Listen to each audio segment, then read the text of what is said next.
Alhamdulillah nahmaduhu wa nasta'inuhu wa nastaghfiruh. Man yahdihillahu fala mudilla lahu wa man yudlil fala hadiya lahu.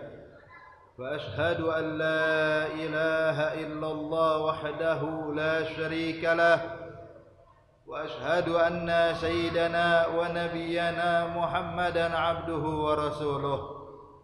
Wa safiyuhu wa habibuhu wa khaliluh. Arsalahu bil huda wa dinil haq liyudhhirahu ala dini kullih walau karihal musyrikun. Allahumma salli wa sallim wa barik wa karim ala sayyidina Muhammadin miftahi babi rahmatillah adada ma fi ilmillah salatan wa salaman daimaini bidawami mulkillah wa ala alihi wa sahbihi wa mawalah amma ba'du fa ya ibadallah usikum wa nafsiya bitaqwallah taqwa ilahil alamin fa innaha izzun wa hirzun fid dunya wal marja'i fiha ghina darain fastamsik biha walazam tanal ma tashtahihi wa tadda'i wa'lamu ibadallah anna man ittaqillaha 'asha qawiyan wa sara fi biladillahi amina faman dhaya'a at-taqwa wa ahmala amraha taghashshadhu fil 'uqba fununun nadamati. Ibadallah ayyuhal mu'minuna rahimakumullah, sesungguhnya Allah Subhanahu wa taala tidaklah memuliakan hambanya hanya dengan harta yang dimilikinya, bukan juga karena jabatan yang dipikulnya, akan tetapi kemuliaan seorang hamba di hadapan Allah sesuai kadar ketakwaannya kepada Allah Subhanahu wa taala. Sebagaimana Allah berfirman di dalam Al-Qur'an, "Inna akramakum 'indallahi atqakum." Sesungguhnya orang yang paling mulia di antara kalian adalah orang yang paling bertakwa kepada Allah Subhanahu wa taala.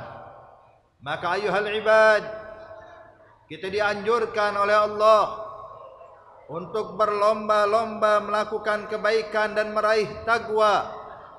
Dan Allah Subhanahu wa taala selalu membuka pintu hidayahnya, membuka pintu rahmatnya, membuka pintu kesempatan kepada semua hambanya untuk bisa menjadi orang yang bertakwa kepada Allah Subhanahu wa taala. Bahkan kepada pelaku kesalahan sekalipun, kepada pelaku maksiat sekalipun, Allah tidak pernah menutup pintu kepadanya. Sebagaimana Allah berfirman di dalam Al-Qur'an, "Qul ya ibadiyalladzina asrafu ala anfusihim la taqnatu min rahmatillah innallaha yaghfirudz dzunuba jami'a innahu huwal ghafurur rahim." Allah nyatakan, sampaikan ya Nabi Muhammad kepada umatmu, kepada hamba-hambaku yang sudah melampaui batas, kepada hambaku yang sudah melakukan banyak kesalahan. Perhatikan ayat ini ayuhal ibad. Allah tidak katakan sampaikan kepada hambaku yang telah melakukan dosa atau melakukan kesalahan, tidak. Tapi pahami firman Allah. Allah nyatakan alladzina asrafu ala anfusihim, yang mana mereka telah melampaui batas. Artinya setiap saat hanya melakukan dosa dan kesalahan, setiap saat hanya menjauh dari Allah. Allah sampaikan, bilang kepada mereka, hai nabiku ya Nabi Muhammad, untuk mereka pun jangan pernah berputus asa daripada rahmatku, kata Allah. Jangan pernah berputus asa dari kebaikanku, kata Allah Subhanahu wa taala. Sesungguhnya aku Allah Subhanahu wa taala mampu mengampuni dosa seluruhnya, dan Allah Maha Pengampun juga lagi Maha Penyayang. Ayuhal ibad, kalau begini perlakuan Allah kepada orang yang jauh pada Allah, kepada orang yang selalu bermaksiat kepada Allah, tidak pernah ditutup pintunya. Maka apalagi kepada orang-orang yang berusaha untuk selalu dekat dengan Allah, dengan menjalankan kewajiban-kewajibannya, meninggalkan hal yang diharamkan Allah, maka sudah pantas lagi orang tersebut memiliki kesempatan yang lebih besar dibandingkan orang yang melakukan kesalahan setiap saatnya. Bahkan ayuhal ibad, perhatikan, orang yang tidak beriman sekalipun, jikalau dia ingin bertaubat memeluk agama Allah, masuk ke dalam agama Islam, maka Allah siap pula untuk mengampuni semua dosa dan kesalahannya. Bukankah jikalau ada satu orang yang seumur hidupnya tidak memiliki iman kepada Allah, tapi di penghujung umurnya, sebelum menghembuskan nafas terakhirnya, dia mengucapkan 2 kalimat syahadat, dia memeluk agama Allah dengan tulus dari hatinya, maka orang tersebut semua kesalahan dan dosa pun diampuni oleh Allah, dan dia dimasukkan ke dalam surga Allah Subhanahu wa taala. Sebagaimana dikisahkan ayuhal ibad, ketika Rasulullah sallallahu alaihi wasallam mendapatkan kabar tetangganya Yahudi, yang mana orang Yahudi ini kadang-kadang membantu urusan rumah tangganya Nabi Muhammad, kana yakhdumun Nabi, kadang berkhidmah di rumah Rasulullah, padahal beda agama ayuhal ibad. Ketika Nabi mendapatkan kabar bahwa sang Yahudi yang selama ini kadang membantu Rasulullah dalam keadaan sakit keras, maka Nabi pun menghampirinya dan menjenguknya.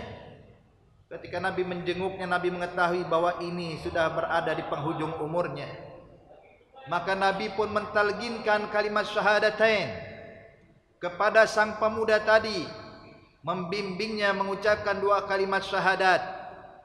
Maka sang Yahudi sebenarnya dalam hatinya ingin mengucapkan hal tersebut, namun dia merasa malu dengan ayahnya yang kala itu menemani Rasulullah saat menjenguk dia. Maka sang ayah pun paham, melihat sang anak ingin mengucapkan cuman malu kepada dia. Akhirnya ayah pun berkata kepada anaknya, "Ati' Abul Qasim." Nak, ikuti ucapan Nabi Muhammad, ikuti ucapan ayahnya Qasim, yaitu Rasulullah. Maka sang anak pun mengucapkan 2 kalimat syahadat. Setelah mengucapkan 2 kalimat syahadat, dia pun meninggal dunia, menghembuskan nafas terakhirnya dalam keadaan memeluk agama Allah. Maka saat itu ayuhal ibad, ketika Nabi keluar dari rumah tersebut, Nabi tersenyum lebar. Nabi merasa sangat berbahagia, hingga para sahabat-sahabat pun bertanya, "Ya Rasulullah, apa yang membuat kau sangat bahagia saat ini?" Maka lihat apa jawaban Nabi Muhammad. Nabi katakan, "Alhamdulillah, barusan saya berhasil mengeluarkan 1 nyawa dari neraka Allah, aku masukkan ke dalam surga Allah." Hanya dengan ucapan 2 kalimat syahadat, seseorang bisa berubah kedudukannya yang tadinya pantas untuk diazab dalam api neraka Allah. Setelah dia mengucapkan, maka tempatnya di dalam surganya Allah Subhanahu wa ta'ala. Ayuhal ibad, maka oleh karena itu, kesempatan yang Allah berikan kepada kita ini masih terbuka untuk kita, dan Allah tidak pernah menutup pintunya untuk kita hingga ajal kita tiba. Maka sadarilah bahwa kehidupan di dunia yang sementara ini, inilah satu-satunya kesempatan untuk meraih taqwa Allah. Inilah satu-satunya kesempatan untuk meraih ridha Allah. Sebab jikalau seseorang telah meninggal dunia, hilanglah kesempatannya, lepaslah kesempatannya, sehingga tinggal penyesalan yang tidak ada gunanya lagi penyesalan.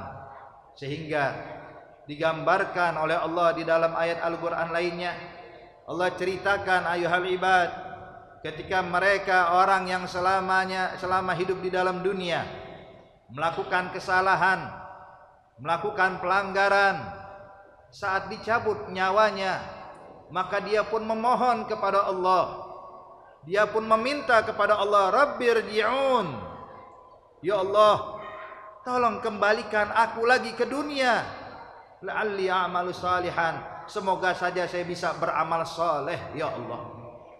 Maka Allah katakan, kalla, tidak mungkin, kata Allah Subhanahu wa taala, ketentuan yang telah digariskan oleh Allah tidak akan berubah ketika orang telah meninggal dunia. Ayuhal ibad, dahulu pernah Al-Imam Hasan Al-Basri radhiyallahu ta'ala anhu wa ardah, ketika melihat iring-iringan jenazah, didapati mereka yang mengiring jenazah dalam keadaan meneteskan air mata ingat dengan kematian. Maka Hasan Al-Basri pun menyadari ada salah satu di antara yang menggotong jenazah tersebut adalah putra almarhum. Maka didatangi oleh Hasan Al-Basri, didekati saat dia sedang membawa jenazah tersebut, dikatakan, ya walad, hai anak muda, apakah kau kenal siapa yang kau gotong di atas jenazah ini? Maka sang anak mengatakan, taba'an, tentu, huwa walidi, dia adalah ayahku. Maka ditanya, bagaimana keadaan ayahmu semasa hidup? Maka dijelaskan oleh sang anak, ayahku adalah orang yang baik, orang yang taat kepada Allah, yang tidak pernah meninggalkan sholat, yang selalu melazimkan ibadah pada Allah. Maka ditanya oleh Hasan Al-Basri, ma ra'yuk, apa pendapatmu nak, kalau ayahmu dikembalikan hidup oleh Allah, kira-kira apa yang bakal diperbuat oleh dia?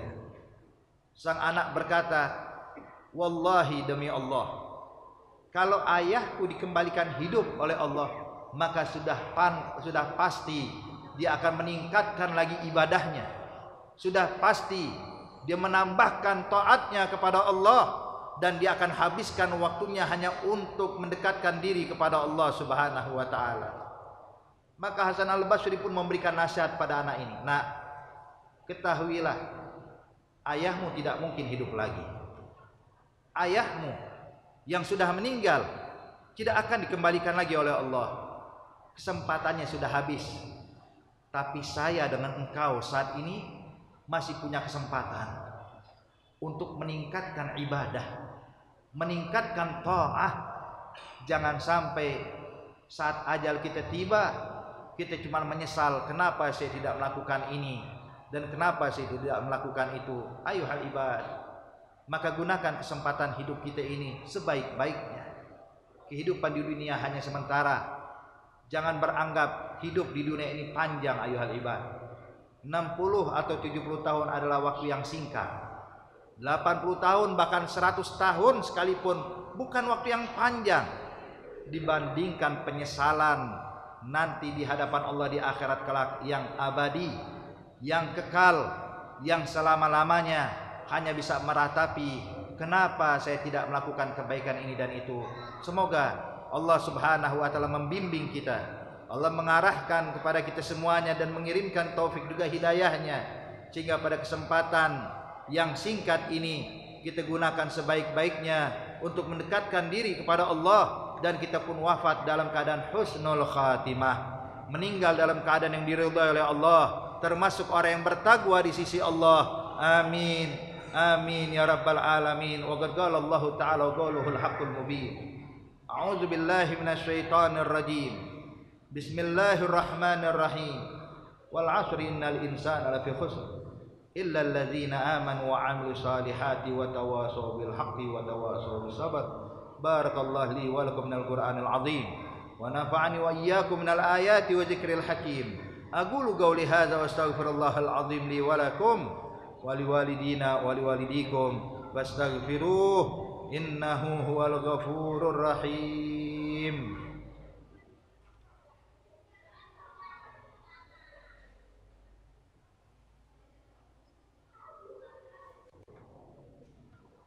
Alhamdulillah, alhamdulillahil wahidil ahad, al-fardis samad, alladzi lam yalid wa lam yulad wa lam yakul lahu kufuwan ahad.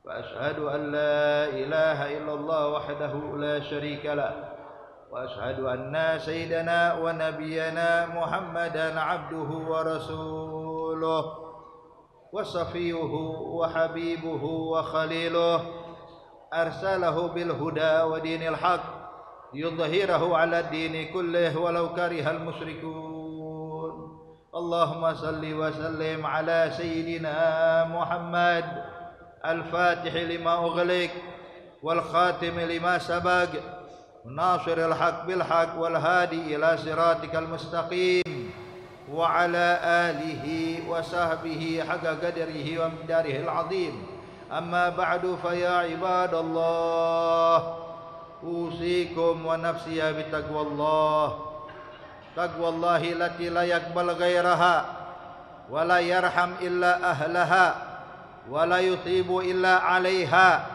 واعلموا عباد الله إن الله تعالى أمرنا بأمر بدأ فيه بنفسه وثنى بملائكة مسبحة بقدسه وأيها بالمؤمنين من عباده تعميما فقال تعالى مخبرا وآمرا من عباده تكريما إن الله وملائكته يصلون على النبي يا أيها الذين آمنوا صلوا عليه وسلموا تسليما اللهم صل وسلم على سيدنا محمد نور الأنوار ومفتاح باب اليسار وترية الأغيار وعلى جميع خلفاء الراشدين من بعده أئمة الجلي ساداتنا أبي بكر وعمر وعثمان وعلي وعلى حسن وحسين سيد الشباب أهل الجنة في الجنة وريحنة النبي كبناصي السنة وعلى أمهما الحوراء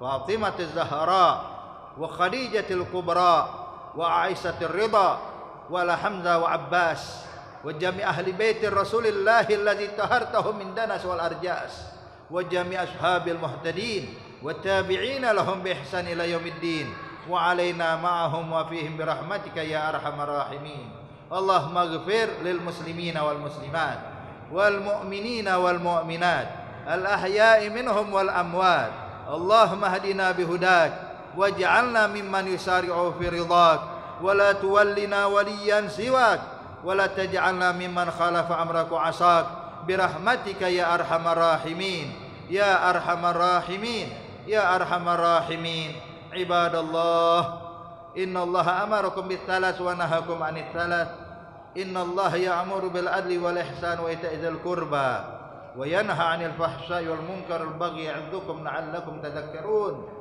فاذكروا الله يذكركم واشكروه من نعمه يزدكم ولذكر الله أكبر والله خبير بما تصنعون أقم الصلاة